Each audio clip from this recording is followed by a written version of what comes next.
আলহামদুলিল্লাহ, সমস্ত প্রশংসা সেই মহান রব্বুল আলমিনের জন্য যে আল্লাহ রব্বুল আলমিন আমাদের সকলকে একত্রিত করে শাবান মাসের দ্বিতীয় খুতবায় আমাদেরকে উপস্থিত করেছেন জুমার নামাজ আদায় করার জন্য, মসজিদে আসার এবং বসার তৌফিক দান করেছেন। সেই মহান রব্বুল আলমিনের উপরে একবার শুকরিয়া জ্ঞাপন করি, বলি আলহামদুলিল্লাহ। দরুদ ও সালাম পেশ করছি সেই মানবতার মুক্তির দূত আকাই নামদার তাজিদারি মদিনা আহমদে মুস্তফা মুহাম্মদে মুস্তফা, সকলে বলি সাল্লাল্লাহু আলাইহি ওয়াসাল্লাম। আল্লাহ রাব্বুল আলামিন মানুষকে সৃষ্টি করার পরে দুনিয়াতে প্রেরণ করলেন এবং অসংখ্য নবী রাসূল দিয়ে আমাদের হেদায়েতের জন্য পাঠালেন। তার মধ্যে সর্বশেষ এবং সর্বশ্রেষ্ঠ নবী এবং রাসূল হিসাবে পাঠালেন আমাদের নবীজি সাল্লাল্লাহু আলাইহি ওয়াসাল্লাম। এবং মানুষ যখন অন্ধকারাচ্ছন্ন জীবনযাপন করছিল, মানুষ যখন অন্ধকারের মধ্যে নিমজ্জিত ছিল, এমত অবস্থায় আমার আল্লাহ রাব্বুল আলামিন শেষ নবী আকাই নামদার তাজিদারি মদিনা আহমদে মুস্তফা মুহাম্মদে মুস্তফা, সকলে বলি সাল্লাল্লাহু আলাইহি ওয়াসাল্লামকে প্রেরণ করলেন এবং মানুষকে ইসলামের দাওয়াত দিতে বললেন, মানুষকে সত্যের পথে আহ্বান জানালেন এবং লা ইলাহা ইল্লাল্লাহু মুহাম্মাদুর রাসূলুল্লাহ এই বিষয়ের উপরে ঈমান আনার জন্য আল্লাহ রাব্বুল আলামিন হুকুম করলেন। তো আল্লাহ রাব্বুল আলামিন আমাদের নবীজি সাল্লাল্লাহু আলাইহি সাল্লামকে এত মর্যাদা দিয়েছেন, অন্য কোনো নবী রাসূলকে এত মর্যাদা আমার আল্লাহ রাব্বুল আলামিন দেন নাই। তো আল্লাহ রাব্বুল আলামিন আমাদের নবীজি সাল্লাল্লাহু আলাইহি ওয়াসাল্লামের উপর 30 পারা কোরআন নাজিল করেছেন, 30 পারা কোরআন নাজিল করেছেন। আল্লাহ রাব্বুল আলামিন বলেন শাহরু রমাদান আল্লাযী উনজিলা ফীহিল কুরআন, মানে রমজান মাসে কোরআন নাজিল করেছেন। কোন মাসে?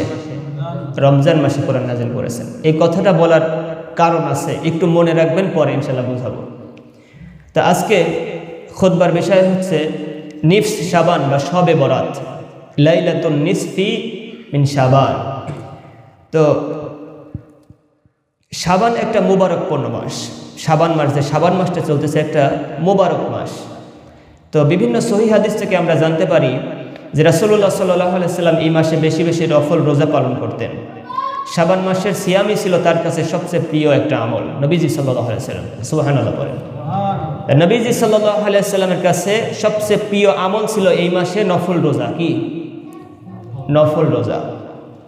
এবং নবীজি সাল্লাল্লাহু আলাইহি সাল্লাম এই মাসের 1 থেকে 15 তারিখ পর্যন্ত, এবং নবীজি সাল্লাল্লাহু আলাইহি সাল্লাম প্রায় পুরো মাস ধরেই এই মাসে নফল রোজা করেছেন, সুবহানাল্লাহ পড়েন। তো এই বিষয়ে রাসূলুল্লাহ সাল্লাল্লাহু আলাইহি সাল্লামকে প্রশ্ন করা হলো যে ইয়া রাসূলুল্লাহ, ইয়া হাবিবাল্লাহ, আপনি কেন এই মাসে এত নফল রোজা করেন? এই মাসে কেন এত নফল রোজা করেন? নবীজি সাল্লাল্লাহু আলাইহি সাল্লামের কাছে প্রশ্ন করা হলো। নবীজি সাল্লাল্লাহু আলাইহি সাল্লাম উত্তর দিচ্ছেন, ওয়া হুয়া শাহরু তারফাউ ফীহি আ'মালু ইলা রাব্বিল আলামিন, সুবহানাল্লাহ পড়েন। নবীজি সাল্লাল্লাহু আলাইহি সাল্লাম বলতেছেন যে এই মাসে আল্লাহ রাব্বুল আলামিনের কাছে মানুষের কর্ম উঠানো হয়, সুবহানাল্লাহ পড়েন। আমি এই দুনিয়াতে একটা বছর ভরে যা কিছু করছি, এই মাসে, এই শাবান মাসে আল্লাহ রাব্বুল আলামিনের কাছে উঠানো হয়, সুবহানাল্লাহ। নবীজি সাল্লাল্লাহু আলাইহি সাল্লাম এরপরে বলতেছেন ফাআহিব্বু আন ইয়ারফা'a আমিলা ওয়া আনা সাঈম, সুবহানাল্লাহ। নবীজি সাল্লাল্লাহু আলাইহি সাল্লাম বলতেছেন যে এই মাসে মানুষের কর্ম আল্লাহ রাব্বুল আলামিনের কাছে উঠানো হয় এবং আমি এটাই ভালোবাসি যে আমার রোজা অবস্থায় যেন আমার আমলগুলো আল্লাহ রাব্বুল আলামিনের কাছে ওঠে, সুবহানাল্লাহ। কত বড় কথা! নবীজি সাল্লাল্লাহু আলাইহি সাল্লাম কিভাবে চিন্তা করতেছেন একটু খেয়াল করেন। নবীজি সাল্লাল্লাহু আলাইহি সাল্লাম বলতেছেন আমি এটাই ভালোবাসি যে আমার রোজা অবস্থায় যেন আমার আমলগুলো আমার আল্লাহ রাব্বুল আলামিনের কাছে উঠে যাবে, সুবহানাল্লাহ। কিভাবে নবীজি সাল্লাল্লাহু আলাইহি সাল্লাম চিন্তা করতেছেন? আজকের আলোচনাটা খুবই গুরুত্বপূর্ণ। আমি কয়েকটা বিষয়ের উপর, কয়েকটা হাদিসের উপর আমল আজকের এই আলোচনাটা সাজিয়েছি। তো যতটুকু সময় পাই ইনশাআল্লাহ 10-15 মিনিট সময় আমরা এই সময়ের মধ্যে এই লাইলাতুন নিসফি শাবান এই সম্পর্কে আমরা আলোচনা করার চেষ্টা করব। আল্লাহ রাব্বুল আলামিন আমাকে তৌফিক দান করুক, সকলে বলি আমিন। এ মাসের বিশেষ একটি রাত হচ্ছে শবে বরাতের রাত। কোন রাত? শবে বরাতের রাত। আমরা অনেকেই বাংলাতে মনে করি যে ভাগ্য রজনীর রাত। কি রাত? ভাগ্য রজনীর রাত। তো কিছু হাদিসে প্রচলিত এমন আছে যে এই রাত্রিতে মানুষের ভাগ্য লিপিবদ্ধ করা হয়, তোলা হয়। কিছু হাদিসে এরকম বর্ণিত আছে, কিন্তু মুহাদ্দিসিনে কেরাম এই কথার উপরে একমত যে এই হাদিসগুলো অত্যন্ত দুর্বল হাদিস। এই রাত্রিতে মানুষের ভাগ্য লিপিবদ্ধ করা হয় যে হাদিসগুলো আছে, মুহাদ্দিসিনে কেরাম এই হাদিসটাকে দুর্বল হাদিস বলেছেন।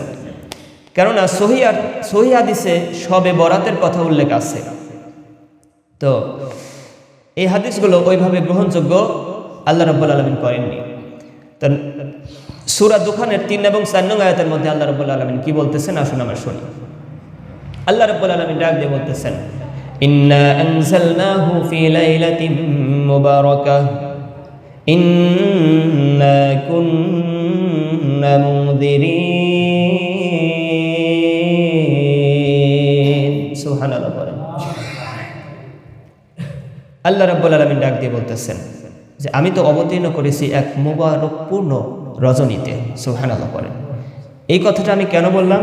আগে একটা কথা বলছি, নবীজি সাল্লাল্লাহু আলাইহি সাল্লাম রমজান মাসে কোরআন নাজিল করেছেন। রমজান মাসে কি নাজিল করেছেন? কোরআন নাজিল করেছেন। এই কথাটা মনে রাখবেন। আল্লাহ রাব্বুল আলামিন সূরা দুখানের 3 এবং 4 নং আয়াতের মধ্যে বলতেছেন, ইন্না আনজালনাহু ফি লাইলাতিন মুবারাকাতিন ইন্না কুন্না মুনদিরিনা ফিহা ইয়াফরাকু কুল্লু আমরিন হাকীম। আল্লাহ রাব্বুল আলামিন বলতেছেন আমি তো অবতীর্ণ করেছি এক মুবারকপূর্ণ রজনীতে এবং আমি তো সতর্ককারী। সুবহানাল্লাহ বলেন। এই রজনীতে প্রত্যেক গুরুত্বপূর্ণ বিষয় স্থিরীকৃত হয়ে যায়। বলে সুবহানাল্লাহ। এই ব্যাখ্যায় একজন প্রসিদ্ধ তাবী, নাম হচ্ছে ইকরামিয়া রাদিয়াল্লাহু তাআলা। নাম কি? ইকরামিয়া। তিনি বলেন এখানে মোবারক রজনী বলতে মধ্য শাবানের রাতকে বোঝানো হয়েছে। এইখানে যে ইন্না আনজালনাহু ফি লাইলাতিল মুবারাকা, এই মুবারক পূর্ণ রজনী বলতে মধ্য শাবানের রাত। মধ্য শাবানের রাত বলতে আজকের এই শাবানের যে 15 তারিখ, 14 তারিখ দিবাগত রাত, 15 তারিখ, এই রাতকে বোঝানো হয়েছে। তো এই বিষয়ে এবং এই তাবী ইকরামিয়া ইনার মতে যে গোটা বছরের ফায়সালা এই রাত্রিতে করা হয়।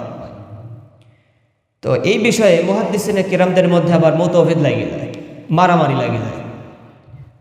অনেক সাহাবী এবং তাবী এই বিষয়টাকে গ্রাহ্য করেন নাই, কারণ ইন্না আনজালনাহু ফি লাইলাতিল মুবারাকা, এখানে বলা হচ্ছে যে আমি নাজিল করেছি মুবারকপূর্ণ রজনীতে। তা আল্লাহ রাব্বুল আলামিন বিশিষ্ট কিছু কিছু সাহাবী এবং পরবর্তীতে তাবী এবং পরবর্তীতে মুফাসসিরিনে কিরাম এই আয়াতের উপরে গবেষণা করে দেখছেন যে মুবারক রজনী বলতে লাইলাতুল কদরের কথা উল্লেখ করা হয়েছে, কিন্তু আবার কিছু কিছু তাবী এবং সাহাবীরা বলেছেন এই মুবারক বা রজনী বলতে মধ্য শাবানের রাতকে বোঝানো হয়েছে। সুবহানাল্লাহ। তো এটা হচ্ছে মধ্য শাবানের রাত। রাসূলুল্লাহ সাল্লাল্লাহু আলাইহি ওয়াসাল্লাম আরেকটা হাদিসের মধ্যে বলেছেন, হাদিস শরীফে সাহাবী এবং তাবীর যুগে লাইলাতুল বারাআত এই শব্দটা প্রচলিত ছিল না। সাহাবী এবং তাবীর যুগে লাইলাতুল বারাআত হাদিসের ভাষ্য অনুযায়ী, হাদিসের কথা অনুযায়ী লাইলাতুন নিসফি শাবান বা মধ্য শাবানের রাত বলেন, লাইলাতুন নিসফি শাবান বা শাবানের মধ্য শাবানের রাত, এইভাবে উল্লেখ করা হয়েছে হাদিস শরীফের মধ্যে। রাসূলুল্লাহ সাল্লাল্লাহু আলাইহি ওয়াসাল্লাম বলেন, ইবনে মাজাহ শরীফের হাদিস, ইন্নাল্লাহা লা ইয়াত্তালিউ ফি লাইলাতিন নিসফি মিন শাবান ফায়াগফিরু লিজামা'i খালকিহি ইল্লা লিমুশরিকি আও মুশাহিন। সুবহানাল্লাহ বলেন। দেখেন আমরা সকলেই গুনাহগার, আমরা সকলেই গুনাহগার না? গুনাহ নাই এমন কোনো ব্যক্তি যদি বলি হাত তোলেন যে আমার গুনাহ নাই, আমার মনে হয় যে সব হাতগুলো প্যারালাইজ হয়ে যায়। এরকম হবে না? আমরা সকলেই গুনাহগার, এমন কোনো গুনাহ নাই যে আমাদের দ্বারা হয় নাই। জেনে না জেনে ভুলবশত আমরা গুনাহ করেই ফেলেছি। আমাদের শেষ জামানায় যারা বলবে যে আমি হুজুর গুনাহ করি নাই, এরকম মানুষ একটাও খুঁজে পাওয়া যাবে না। আমরা সকলেই গুনাহগার, আমাদের গুনাহ আছে এবং আল্লাহ রাব্বুল আলামিন আমাদের জন্য এই রাতটাকে মোবারকপূর্ণ রাত করেছেন। এই হাদিসের ব্যাখ্যা আমি দিচ্ছি, তার আগে নিজেদের গুনার কথাটা একটু স্মরণ করে নিই। আমরা এতটা পরিপূর্ণ গুনাহগার যে আল্লাহর কাছে মাপ চাইতে আমাদের খুব লজ্জা লাগে। এতটা গুনাহগার যে আল্লাহর কাছে মাপ চাইতে আমাদের খুব লজ্জা লাগে। আমরা যেটা আল্লাহর কাছে দুহাত তুলে বলবো, আল্লাহ ভুল করছি, ইয়া আল্লাহ আমি ওই গুনাহটা করে ফেলছি, ইয়া আল্লাহ আমি গোপনে গুনাহগুলো করে ফেলছি, ইয়া আল্লাহ এই গুনাহগুলো আমি নিজে স্বীকার করতেছি আমি গুনাহ করতেছি, আল্লাহ তুমি আমাকে মাফ করে দাও। এরকম বলতে আমাদের অনেকের লজ্জা লাগে, আছে না? আছে। কিন্তু আল্লাহ রাব্বুল আলামিন আমাদেরকে সুসংবাদ দিচ্ছেন। কি সুসংবাদ দিচ্ছেন? নবীজি সাল্লাল্লাহু আলাইহি সাল্লামের মাধ্যমে বলতেছেন, ইন্নাল্লাহা লা ইয়াত্তালিউ ফি লাইলাতিন নিসফি শাবান ফায়াগফিরু লিজামিই খালকিহি ইল্লাল মুশরিকি আও মুশাহিন। সুবহানাল্লাহ পড়েন। আল্লাহ রাব্বুল আলামিন মধ্য শাবানের রাতে তার সৃষ্টির প্রতি দৃষ্টিপাত করেন, সৃষ্টির দিকে তাকান। আল্লাহ রাব্বুল আলামিন এই মধ্য শাবানের রাত, আজকের যে রাত, এই রাত্রিতে তার যত সৃষ্টি আছে সকল সৃষ্টির দিকে তাকান, আলোকপাত করেন, দৃষ্টিপাত করেন, তাকান। তাকানোর পরে বলতেছেন, তোমাদের মধ্যে কে আছো গুনাহ মাফকারী, গুনাহগার, আমার কাছে মাফ চাও, আমি আল্লাহ মাফ করে দেব। সুবহানাল্লাহ। এবং রাসূলুল্লাহ সাল্লাল্লাহু আলাইহি সাল্লাম বলেন, এই রাত্রিতে আল্লাহ রাব্বুল আলামিন সকল সৃষ্টির প্রতি দৃষ্টিপাত দেন, আলোকপাত করেন এবং সকলকে ক্ষমা করে দেন। বলেন সুবহানাল্লাহ। আল্লাহ রাব্বুল আলামিন এই রাত্রিতে সকলকে ক্ষমা করে দেন। তবে নবীজি সাল্লাল্লাহু আলাইহি সাল্লাম বলতেছেন, দুইজন মানুষ ছাড়া, দুইজন ব্যক্তিত্ব ছাড়া। বলেন কয়জন? দুইজন। কে কে? আসুন আমরা দেখি। নবীজি সাল্লাল্লাহু আলাইহি সাল্লাম বলতেছেন, ইল্লাল মুশরিকি আও মুশাহিন। এক নাম্বার হচ্ছে যারা মুশরিক, এরা বাদে। নবীজি সাল্লাল্লাহু আলাইহি সাল্লাম সকল মানুষকে আল্লাহ রাব্বুল আলামিন ক্ষমা ঘোষণা করে দেন, কিন্তু দুইজন বাদে। এক নাম্বার হচ্ছে মুশরিক, যারা মুশরিক তাদেরকে আল্লাহ রাব্বুল আলামিন এই রাত্রিতে ক্ষমা ঘোষণা করেন না। এবং আরেকজন হচ্ছে বিদ্বেষ পোষণকারী। তাহলে মনে রাখেন, এক নম্বরে কি মুশরিক, এক নম্বরে কি মুশরিক, আর দুই নম্বরে হচ্ছে বিদ্বেষ পোষণকারী। এই দুই শ্রেণীর মানুষ ছাড়া আল্লাহ রাব্বুল আলামিন কোনো প্রকার ইবাদত ছাড়াই আল্লাহ রাব্বুল আলামিন সকলকে ক্ষমা ঘোষণা করে দেন। সুবহানাল্লাহ। তাহলে গুরুত্ব বেশি না কম এই রাত্রের? এই রাত্রের গুরুত্ব বেশি না কম? সুনানে ইবনে মাজাহ শরীফের হাদিস থেকে আমি এই কথাটা তুলে ধরলাম। তাহলে আমরা ক্ষমা লাভের শর্ত হচ্ছে দুইটা। আল্লাহর কাছে এই রাত্রিতে ক্ষমা যে আমরা পাবো, শর্ত আছে দুইটা, নবী সাল্লাল্লাহু আলাইহি ওয়াসাল্লাম দিয়েছেন। এক নাম্বার, শিরক করা যাবে না, মুশরিক হওয়া যাবে না। আর দুই নাম্বার, বিদ্বেষ করা যাবে না, ভাই ভাই দ্বন্দ্ব করা যাবে না, একজন অপরজনের সাথে শত্রুতা করা যাবে না। যদি এই দুইটা কাজ থেকে যদি কেউ বিরত থাকতে পারে, এক নাম্বার হচ্ছে শিরক, মুশরিক হওয়া যাবে না, আর হচ্ছে বিদ্বেষ থাকা যাবে না, অন্তরের মধ্যে কোনো বিদ্বেষ থাকা যাবে না। এই দুইটা পাপ যদি এই রাত্রিতে যদি কেউ মুক্ত থাকতে পারে, আল্লাহ রাব্বুল আলামিন তাকে সাধারণ ক্ষমা ঘোষণা করে দেবেন। সুবহানাল্লাহ। তাহলে সহজ হয়ে গেল না আমাদের ক্ষমা লাভ? এটা সহিহ হাদিস, মুসলিম শরীফের হাদিস আমরা একটা জানি। আসুন, রাসূলুল্লাহ সাল্লাল্লাহু আলাইহি ওয়াসাল্লাম বলেছেন, ক্বালা রাসূলুল্লাহ সাল্লাল্লাহু আলাইহি ওয়াসাল্লাম তারদাউ আমালুন নাসি মিন ফি কুল্লি জামাআতি মাররাতাইনি ইয়াওমাল ইসনাইনি ওয়া ইয়াওমাল খামসি ফায়াগফিরু লিকুল্লি আবদি মুমিনি ইল্লা আবদিন বায়্যিনাতি ওয়া বায়্যিনা আখিহি শাহনাহু ফায়ুকাল আত-তারকা আও রাকু হাদাইনি হাত্তা ইয়াফিআ। সুবহানাল্লাহ পড়েন। সহিহ মুসলিম শরীফের হাদিস। তাহলে উপরে যে একটা হাদিস পড়লাম সুনান ইবনে মাজাহ শরীফের, এটা হচ্ছে এই শবে বরাতের এই লাইলাতুন নিসফি মিন শাবান, এটার একমাত্র সহিহ হাদিস। উপরে যে হাদিসটা পড়লাম যে আল্লাহ রাব্বুল আলামিন এই রাত্রিতে তার সৃষ্টির প্রতি দৃষ্টিপাত করেন এবং সকলকে ক্ষমা ঘোষণা করে দেন, এবং দুই শ্রেণীর মানুষ ছাড়া, এক নম্বর মুশরিক আর হচ্ছে বিদ্বেষ পোষণকারী। মনে রাখবেন। নিচে মুসলিম শরীফের একটা হাদিস, নবীজি সাল্লাল্লাহু আলাইহি সাল্লাম বলতেছেন যে তু'রাদু আমালুন নাসি মিন কুল্লি জামাআ, মানুষের আমল প্রতি সপ্তাহে 2 বার আল্লাহর কাছে পেশ করা হয়। সুবহানাল্লাহ পড়েন। এগুলো কার জানা ছিল? মানুষের আমল আল্লাহ রাব্বুল আলামিনের কাছে সপ্তাহে 2 বার যায়। কয়বার? 2 বার যায়। এক নাম্বার হচ্ছে সোমবার আর হচ্ছে বৃহস্পতিবার। এই 2 দিন আল্লাহ রাব্বুল আলামিনের কাছে আমাদের আমল পেশ করা হয় প্রত্যেক সপ্তাহে 2 বার করে। তখন আল্লাহ রাব্বুল আলামিন সকল মুমিন বান্দাদেরকে ক্ষমা করে দেন। বলেন সুবহানাল্লাহ। আমি বলতেছি না, নবীজি সাল্লাল্লাহু আলাইহি ওয়াসাল্লাম বলতেছেন যে মানুষের আমলনামা 2 দিন, সপ্তাহে 2 দিন আল্লাহর কাছে পেশ করা হয়, তার মধ্যে সোমবার এবং বৃহস্পতিবার। এবং আল্লাহ রাব্বুল আলামিন মানুষকে এই 2 দিনে সবসময় ক্ষমা ঘোষণা করে দেন। এবং কেবলমাত্র তারা বাদে, কারা? যারা ভাই ভাইয়ে বিদ্বেষ করে। এখন বলতে পারেন হুজুর, তাহলে আমার তো ভাই নাই, আমি কার সাথে বিদ্বেষ করব? আমি সেভ আছি, হয় না এরকম? আমার তো ভাই নাই, আমি নিজেই তো আমার ভাই নাই, তা আমি সেভ আছি না। মুসলমান মুসলমান বলে না, মুসলমান মুসলমান।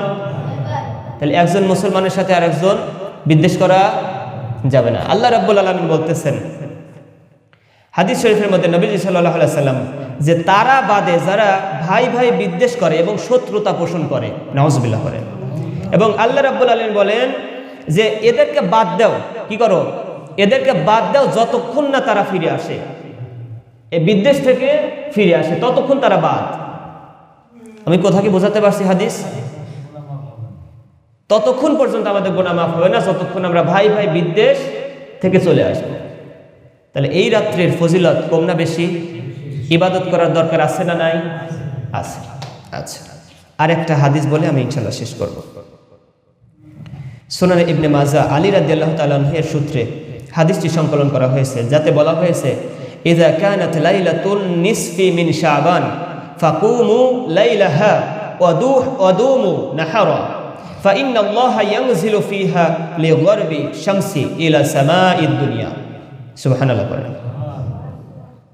আল্লাহ রাব্বুল আলামিন মধ্য শাবানের রাতে যখন আসে, তখন তোমাদের সালাতে, দোয়ায় আল্লাহ রাব্বুল আলামিন নিজে উপস্থিত হন। সুবহানাল্লাহ। আমি বলতেছি কথা, তিরমিজি শরীফের হাদিস, সহিহ হাদিস। নবীজি সাল্লাল্লাহু আলাইহি ওয়াসাল্লাম বলতেছেন, যখন মধ্য শাবানের রাত আসে তখন তোমরা রাতে সালাতে এবং দোয়ায় আল্লাহ রাব্বুল আলামিন দণ্ডায়মান হন। বলেন সুবহানাল্লাহ। এই রাত্রিতে সালাতে এবং দোয়ায়, কিসে? সালাতে এবং দোয়ায়।